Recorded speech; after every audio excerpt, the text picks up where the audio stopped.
little dessert I concocted. I've been on a crazy tear of making desserts like mad lately. The ambrosia salad. This is marshmallows, chocolate on a big thick graham cracker crust. And then I'm going to top it with some homemade whipped cream. And the marshmallows are all kind of and caramelized a little bit there on the top, and the chocolate. Delish.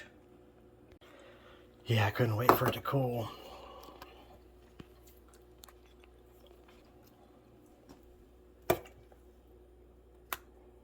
Oh man. This homemade whipped cream basically makes anything delicious.